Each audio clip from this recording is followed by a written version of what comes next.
Hermanos, es un placer saludarles esta mañana. Bienvenidos al estudio del libro de Daniel. Estamos en capítulo 5. Esta mañana estamos casi a la mitad del estudio de este libro.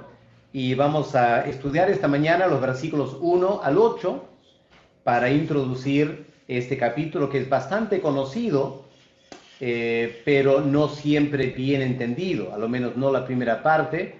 No, creo que muchos creyentes cuando leen este capítulo van de frente a la escritura en la pared, lo que significa, y el juicio sobre el rey.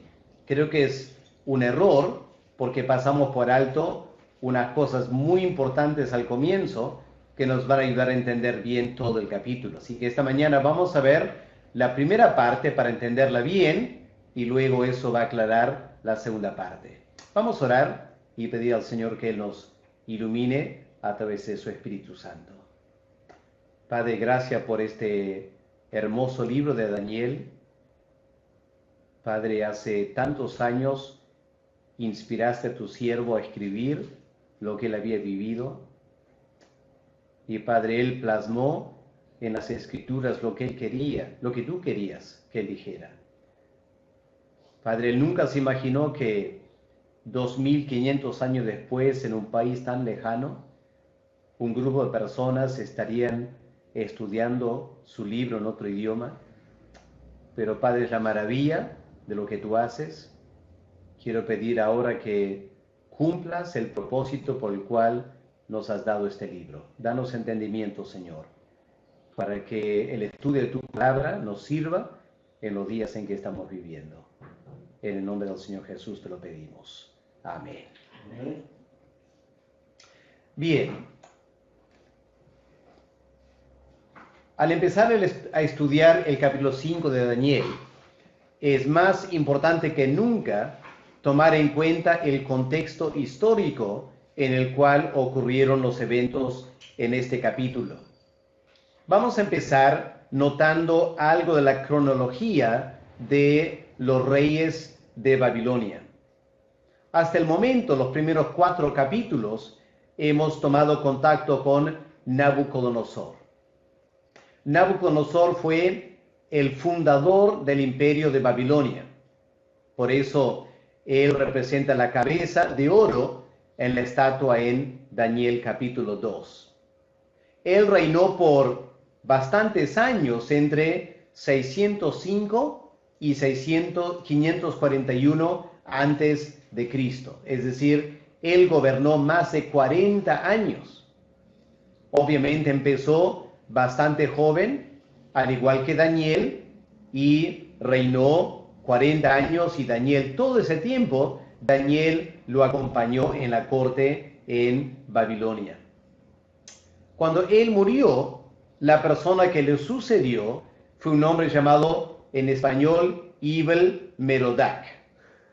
Él gobernó perdón, hay un error ahí en la pantalla, me equivoqué. No es 601, es 561. Obviamente cuando Nabucodonosor muere, entra Evil-Merodach. Del 561, debe ser ahí, al 541, 20 años. Ahora vamos a ver en la Biblia, este nombre es mencionado en 2 pasajes. No está en el libro de Daniel, pero lo tenemos en Segunda de Reyes, capítulo 25. Vamos a mirar Segunda de Reyes 25, versículos 27 al 30. ¿Qué leemos aquí?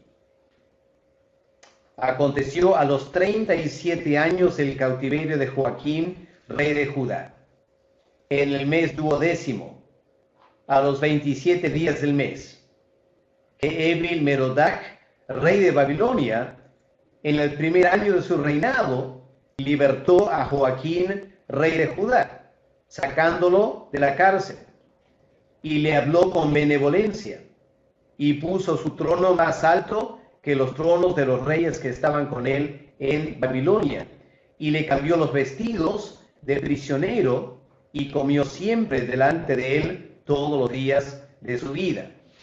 Así que muy interesante este detalle, ¿no? Este rey Joaquín, rey de Judá, había estado encarcelado en Babilonia todo el tiempo de Nabucodonosor. Ni Daniel pudo lograr su libertad. Pero cuando hay un cambio de reinado, Evil-Merodach, obviamente porque le caía bien Joaquín, lo puso en libertad. Y no solo lo puso en libertad, sino que le habló con benevolencia.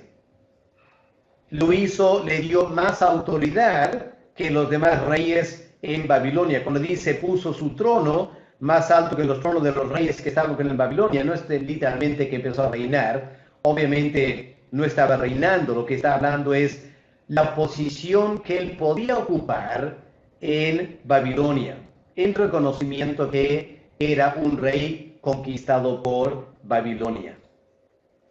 Se supone que en alguna manera Joaquín se había congraciado con Evil-Merodach.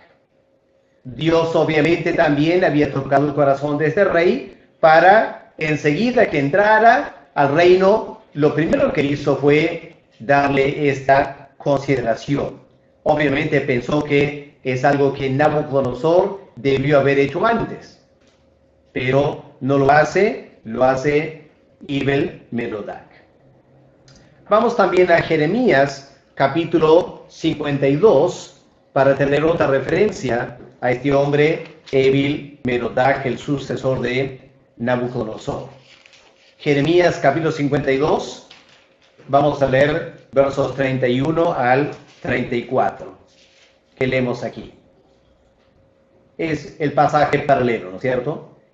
Y sucedió que en el año 37 del cautiverio de Joaquín, rey de Judá, en el mes 12º, a los 25 días del mes, Evil-Merodach, rey de Babilonia, en el año primero de su reinado, alzó la cabeza de Joaquín, rey de Judá, y lo sacó de la cárcel, y habló con él amigablemente, e hizo poner su trono sobre los tronos de los reyes que estaban con él en Babilonia.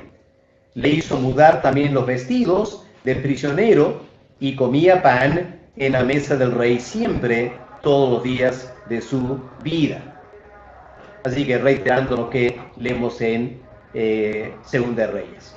Así que Evil-Merodach sucedió a Nabucodonosor y reinó 20 años. Al final, él murió y el que entró en su lugar, a lo menos en Babilonia, fue este hombre llamado Belsasar. Belsasar asume el mando el año, otra vez en error, hermano, estaba trabajando muy rápida esta mañana, lo siento, no es 641, sería 541, ¿ok? El año 541 al año 538, es decir, solo reinó 3 años, fue un reinado bastante breve, ¿ok? Así que aquí tenemos los 3 reyes principales de Babilonia, durante cuyos reinados Daniel también estaba ministrando, él estaba ahí en la corte en Babilonia. Ahora, el segundo detalle del contexto de Daniel 5 es el banquete. Habiendo visto el rey Belsasar, versículo 1, ahora vamos al gran banquete. ¿Qué dice verso 1? El rey Belsasar hizo un gran banquete a 1000 de sus príncipes, y en presencia de los 1000 bebía vino. Así que la Biblia no nos da la fecha, a lo menos no al comienzo del capítulo, pero cuando vamos al fin del capítulo, claramente está la fecha. Porque ¿qué leemos en verso 30 del capítulo 5? Esa misma noche fue muerto Belsasar, rey de los caldeos, y Darío de Media tomó el reino, siendo de 62 años. Así que el versículo 1 habla quizá de la mañana del último día de su vida. Dramático, ¿no? Si él tan solo supiera esa mañana que ya no dormiría más en su cama. Ese sería el último día de su vida. Él no supo eso. Y no sabiendo eso, en vez de prepararse para la muerte, él hizo un gran banquete. Pero hermanos, aquí hay que empezar a meditar un momento. Uno de los métodos fundamentales de estudiar la Biblia no tiene que ver con conocer los idiomas originales. No tiene que ver con tener muchos libros para investigar. Hermanos, indudablemente, el método más importante de estudiar la Biblia es simplemente la reflexión. Solo hay que pensar. Pensando, uno puede aprender mucho. El problema, hermanos, que tenemos es que cuando leemos la Biblia no pensamos. La mayoría lo menos. Porque cuando leemos la Biblia, estamos medio curioseando. Estamos medio queriendo una palabra de aliento para animarme en este día. Pero lo que muy pocos hacemos es meditar y pensar. Y es porque no pensamos que no aprendemos muchas cosas. Porque de leer este capítulo de corrido, lo que entenderíamos para el fin del capítulo es lo que acabo de mencionar. El capítulo termina con la muerte de Belsasar. Pero la pregunta es, ¿cómo murió? ¿Por qué murió? ¿Qué dice al fin del capítulo? Dice, la misma noche fue muerto. Ahora ese verbo fue muerto no significa murió. Una cosa es morir de causas naturales. No es que él murió, él fue muerto. ¿Qué significa eso? Fue asesinado. Lo asesinaron. Ahora, no dice quién lo asesinó, pero el versículo 31 lo da a entender, ¿no es cierto? Darío de Media tomó el reino siendo de 62 años. Así que, obviamente, lo que pasó esa noche es que esa noche Babilonia fue invadida por los medo-persas. Y los medo-persas mataron a Belsasar esa noche. Ahora piense, un ejército invade una ciudad de golpe sin ningún aviso. ¿Será que el rey Belsasar no tenía la menor idea que había una amenaza? Obviamente que no, hermanos. No estamos en el tiempo de Daniel. No estamos en el tiempo de los misiles.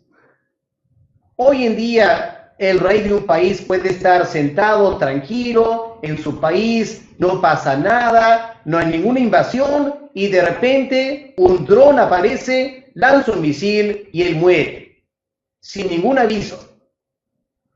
Eso es hoy en día. Esa es la guerra moderna. No hay aviso. En el tiempo de Daniel no se peleaba así. Para conquistar una ciudad como Babilonia, requería dos cosas. Número uno, un enorme ejército. Número dos, mucho tiempo. Porque las ciudades eran amuralladas. Y no hay que pensar que cuando el ejército invasor llegaba, que los ciudadanos iban a abrir la puerta de la ciudad para que entren a pelear adentro. La idea de los muros era no permitir al ejército ingresar. Obviamente una ciudad escuchaba de que venía un ejército y ¿qué hacía la ciudad? Se llenaba de provisiones, comida, agua, etc. ¿Para qué? Para soportar un largo estado de sitio. Así que el ejército venía y se acampaba alrededor de los muros. Y ahora esperaba. No dejaba nadie entrar, nadie salir por meses. Hasta que la gente adentro empezaba a morir de hambre. Y al morir de hambre, la esperanza era que habría una suerte de revuelta interna, un golpe de estado, por decir, o alguien abriría las puertas en desesperación y permitirían entrar. ¿A dónde voy? Es lo siguiente. Esa mañana, cuando el rey se levanta, el ejército ya estaba rodeando la ciudad. El ejército había estado ahí por semanas. Entonces resulta extraño lo que leemos en verso 1. El rey Belsasar, rodeado por un enorme ejército que quiere conquistar la ciudad, ¿qué está haciendo? ¿Está planificando la defensa?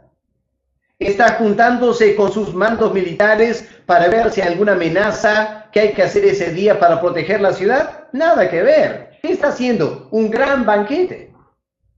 Parece una locura, ¿no es cierto? ¿Quién va a hacer un gran banquete cuando la ciudad está sitiada? Uno pensaría, no es el momento para hacer un banquete. Pero es lo que está pasando. El rey manda un gran banquete, invita a sus príncipes y en presencia de 1000 líderes se pone a tomar. Ahora, ¿cómo explicamos esto? Lo que explicamos esto, hermanos, es lo que leemos en Jeremías, el capítulo 51. Este es el otro método de estudiar la Biblia.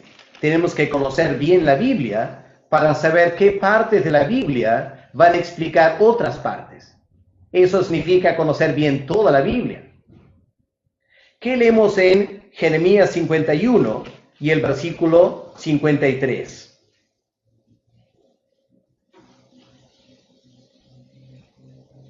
Dice, aunque suba Babilonia hasta el cielo y se fortifique en las alturas, de mí vendrán a ella destruidores, dice Jehová.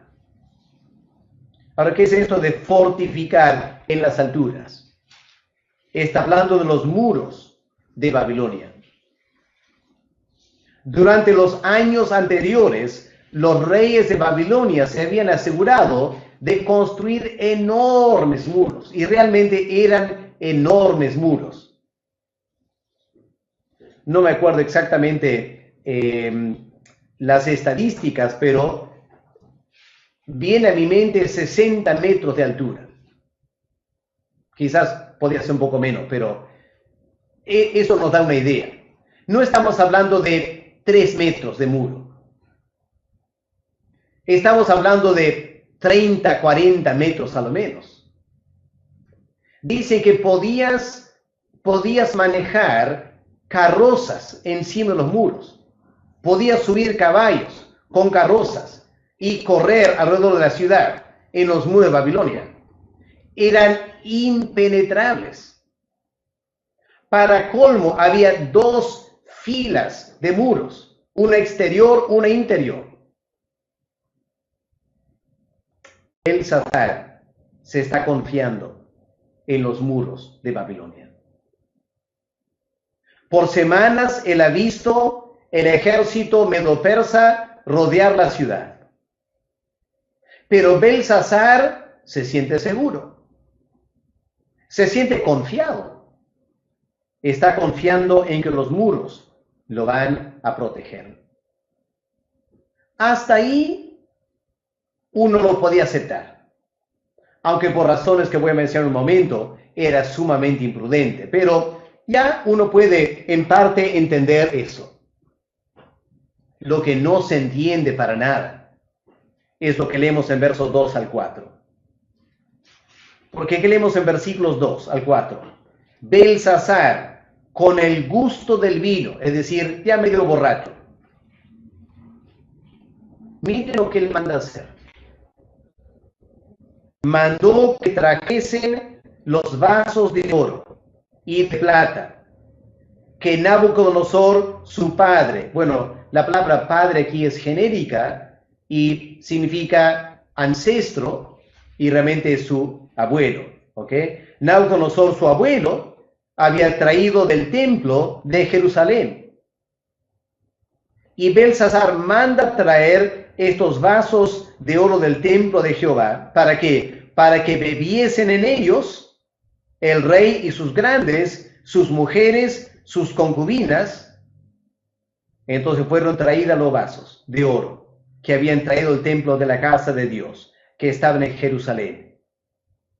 Y no contentos con eso, bebieron en ellos el rey y sus príncipes, sus mujeres y sus concubinas. Bebieron vino y alabaron a los dioses de oro y de plata y de bronce y de hierro y de madera y de piedra. ¡Wow! ¿Qué está pasando aquí? Superficialmente lo que está pasando es lo siguiente. El rey Belsasar está tranquilo, no solo por los muros, sino porque él ha puesto su confianza en sus dioses. Los dioses que habían hecho Babilonia grande, según él. Y no había un dios, habían muchos dioses. Así que Belsasar está confiando en sus muchos dioses. Pero para resaltar la grandeza de sus dioses, ¿qué hace? Él manda traer los vasos de oro del templo de otro dios. De un dios que los dioses babilonios habían conquistado. Y resulta que era del templo de Jehová, el Dios de los judíos. Ahora aquí hay que hacer una pregunta.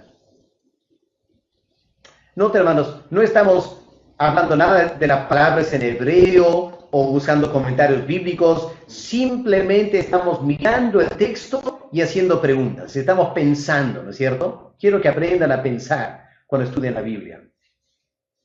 Ahora, cuando Belsasar manda traer los vasos del templo de Jehová, ¿fue coincidencia o fue a propósito? Tuvo que ser una de las dos cosas. Puede ser que él pensó, hemos conquistado muchos dioses, así que vamos a traer los vasos de algún dios que hemos conquistado. Y se le ocurrió, como decimos a veces, sí, se le chispoteó, ¿ya? Vaso del templo de Jehová. Pero pudo haber sido cualquier otro dios. Pudo haber sido coincidencia. O pudo haber sido adrede. Puede ser que él decidió a propósito. ¿Sabes qué? Tráiganme los vasos del templo de Jehová. Ahora vamos a seguir ese pensamiento un momento. Supongamos que fue adrede. La pregunta sería, ¿por qué? ¿Qué tenía Jehová que ver con esto? Hermanos, yo les planteo esta idea. Belsasar mandó traer los vasos del templo de Jehová. ¿Por qué? Porque estaba cansado, estaba harto de lo que Daniel le venía diciendo. Porque Daniel sabía algo. Daniel sabía exactamente lo que iba a pasar. Por semanas, por meses. Daniel ya sabía lo que iba a pasar. Lo voy a explicar un momento. Pero les hago esta reflexión. Ya hemos notado que entre Daniel y Nabucodonosor hubo una relación muy estrecha al final.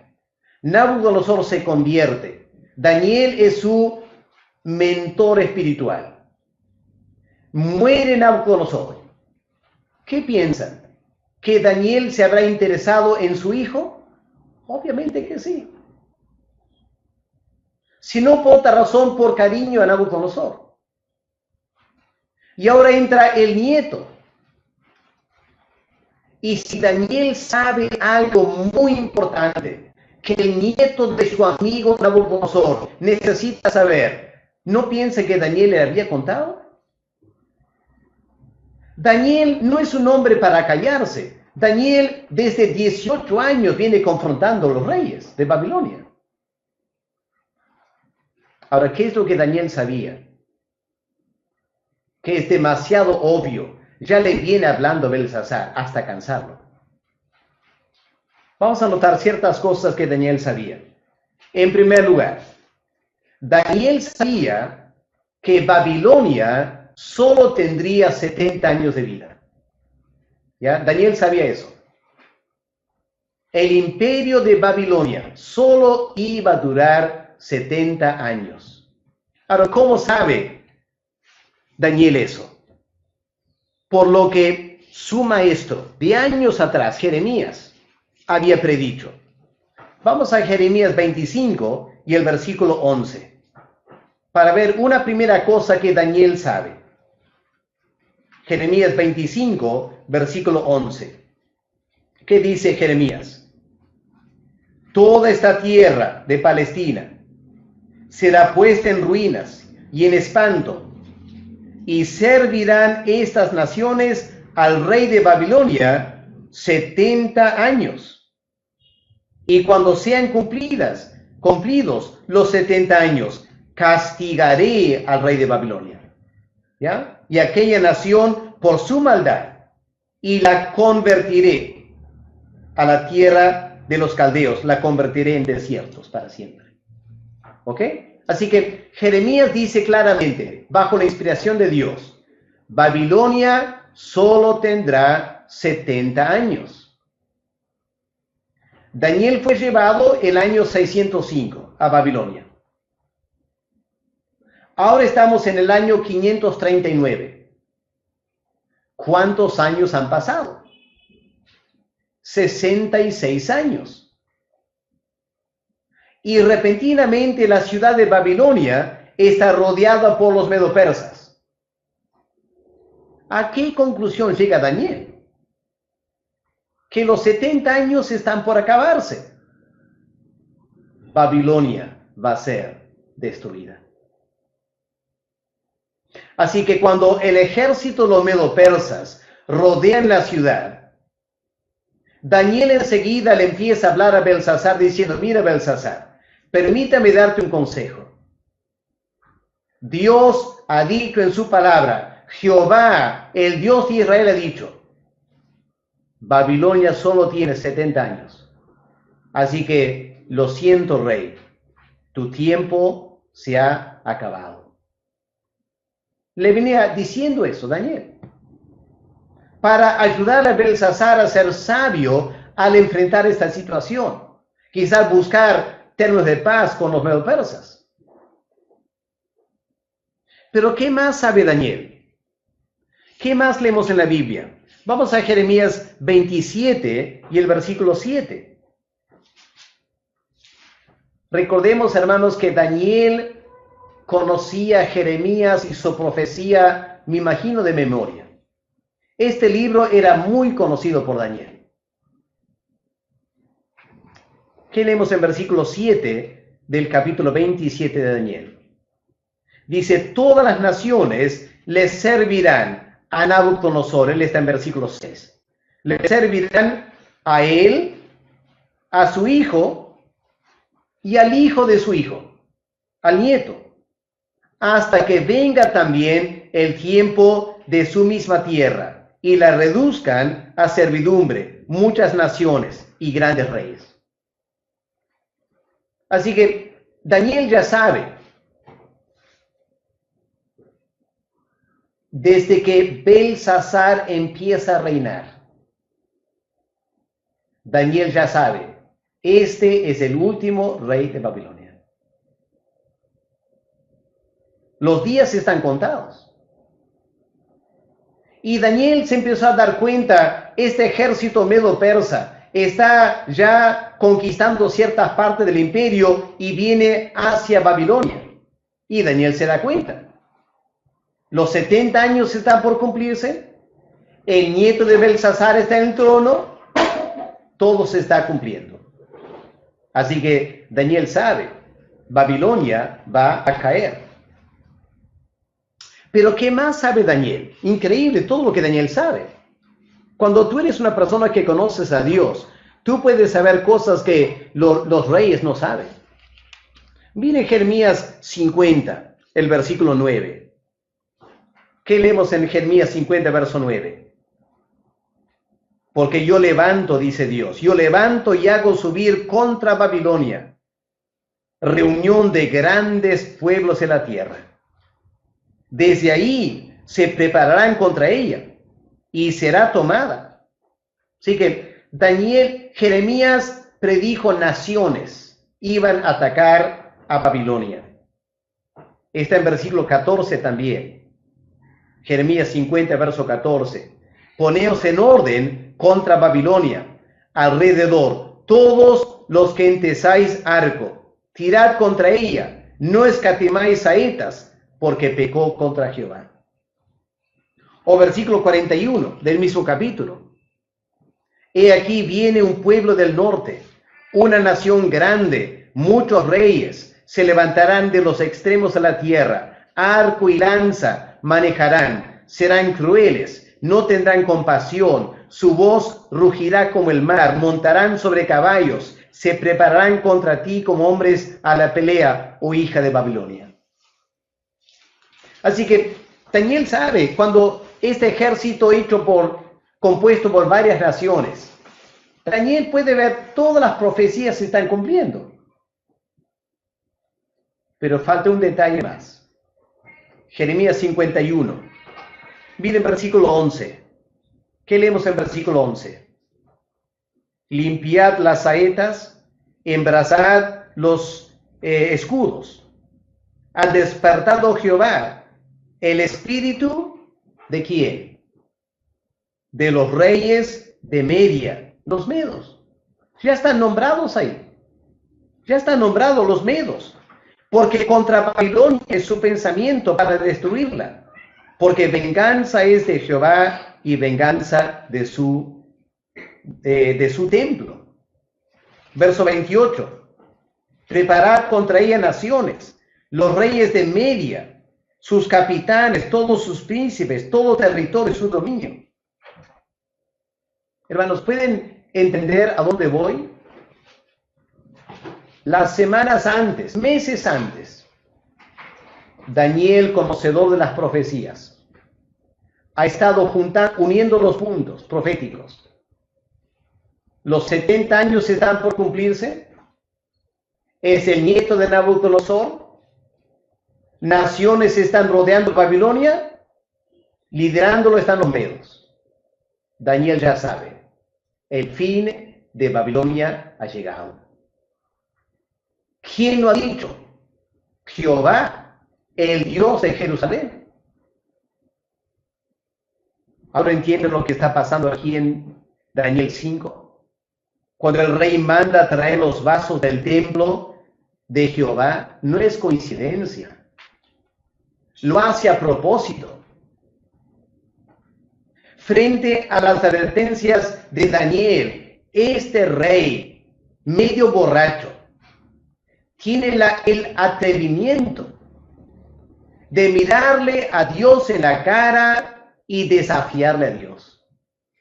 Decirle a Jehová, tú dices que yo voy a caer. ¿Sabes que Jehová? Mis muros son más poderosos que tú. Mis dioses son más poderosos que tú. Te hemos conquistado hace 70 años. Así que no vengas ahora a amenazarnos. Traigan los vasos del Dios de ese templo. Vamos a emborracharnos más y vamos a festejar nuestros dioses. Ahora entienden lo que estaba pasando, ¿cierto? Y entienden por qué el juicio fue tan drástico de Dios. Ese día él murió.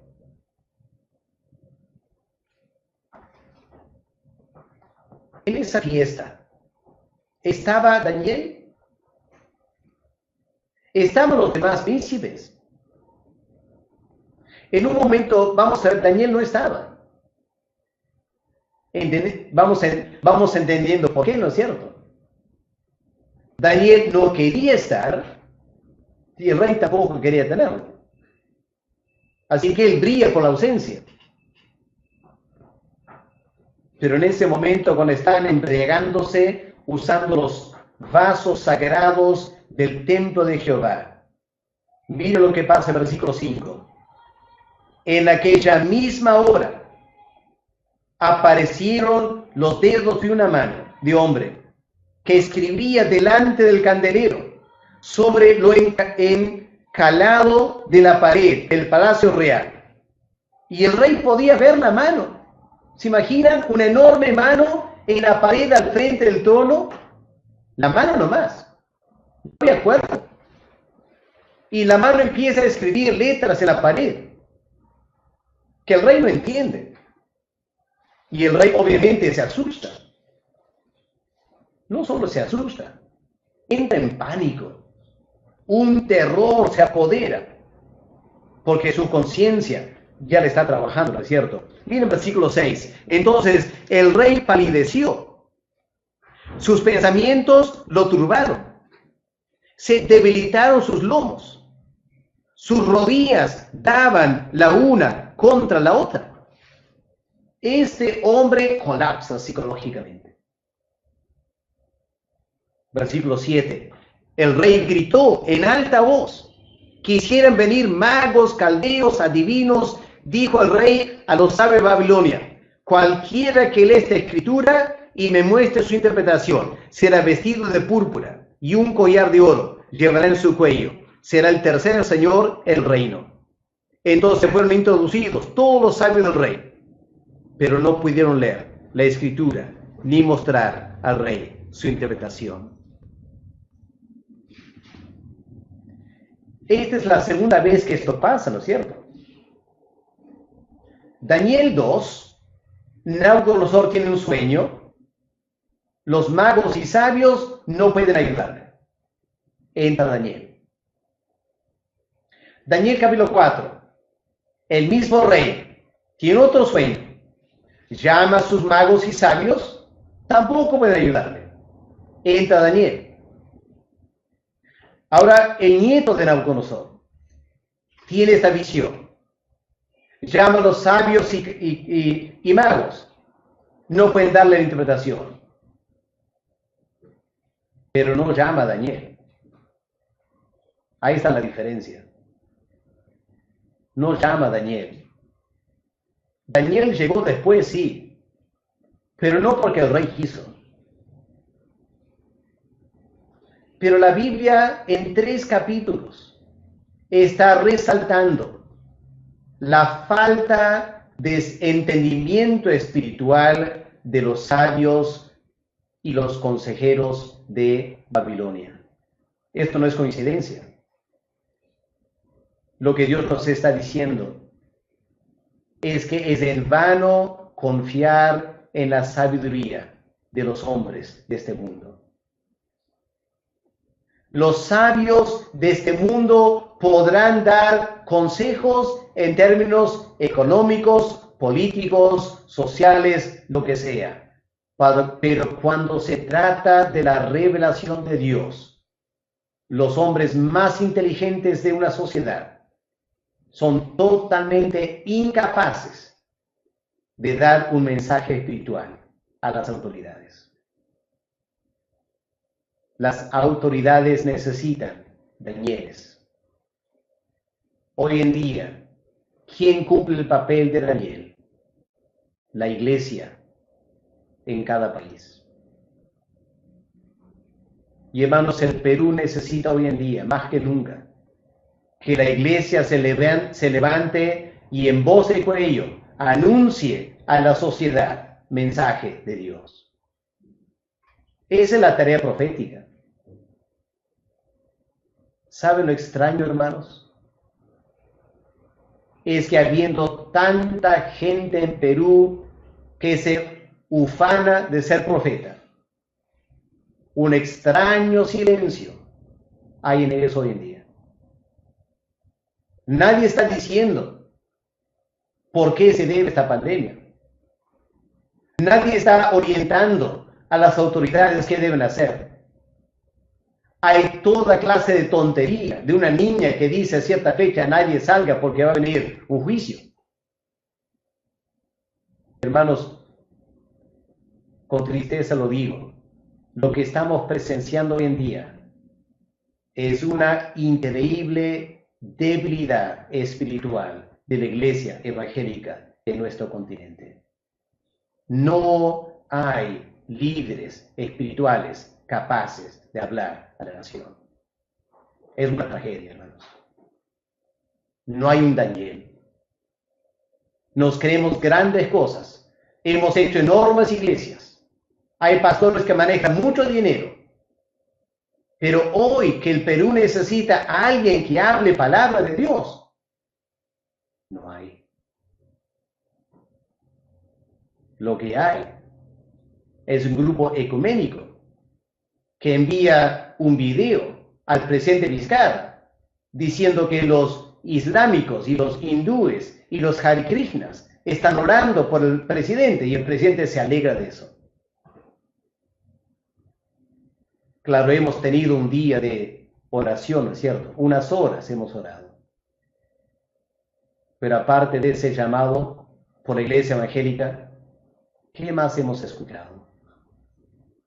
¿Dónde están los líderes? ¿Dónde están los grandes? ¿Qué están haciendo?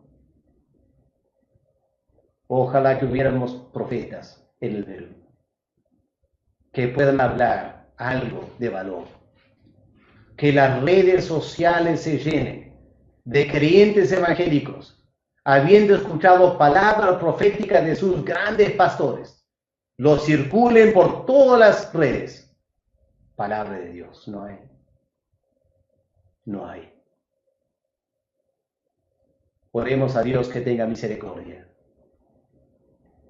Que Dios pueda levantar verdaderos, grandes hombres de Dios. Que en días como hoy tengan algo que decir a la nación, porque hace falta eso. El libro de Daniel los desafía, ¿no es cierto? Un prisionero de guerra, consejero del rey. Lamentablemente no tenemos hombres de esa estatura espiritual hoy en día, a lo menos no que yo sepa. Quizás en Lima cosas están pasando que no escuchamos, pero es triste no escucharlo. Oremos que todavía Dios puede levantar a alguien con una verdadera voz profética, con autoridad espiritual, para hablar a las autoridades. Así dice el Señor omnipotente al Perú. Lo dejamos ahí, hermanos, por esta mañana.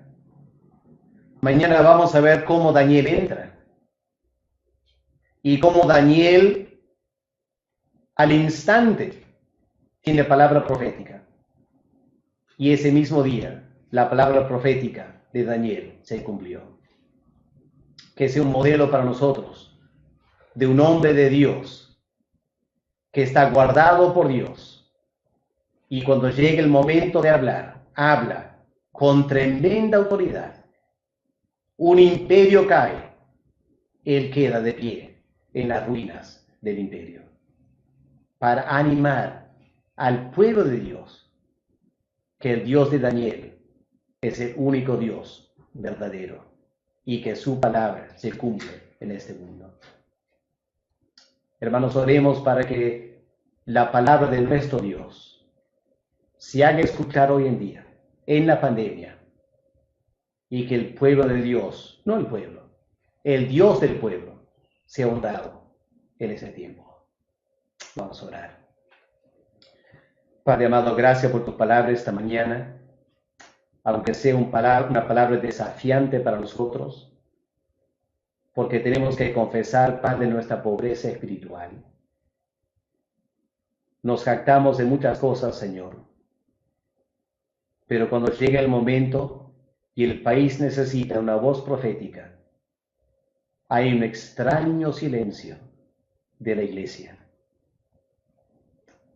Padre, pido que tú tengas misericordia en nosotros, que puedas levantar en estos días a alguien en Perú, en América Latina, que pueda tener una palabra de autoridad, que el Espíritu Santo pueda confirmar esa palabra, dar el eco, el amén en nuestros corazones. Esto es palabra de Dios. Que podamos desafiar y bendecir a nuestro país con tu palabra. Padre Celestial, escucha nuestro clamor, te pedimos, y bendícenos durante este día. En el nombre del Señor Jesús te lo pedimos. Amén. Amén. Amén. Bien.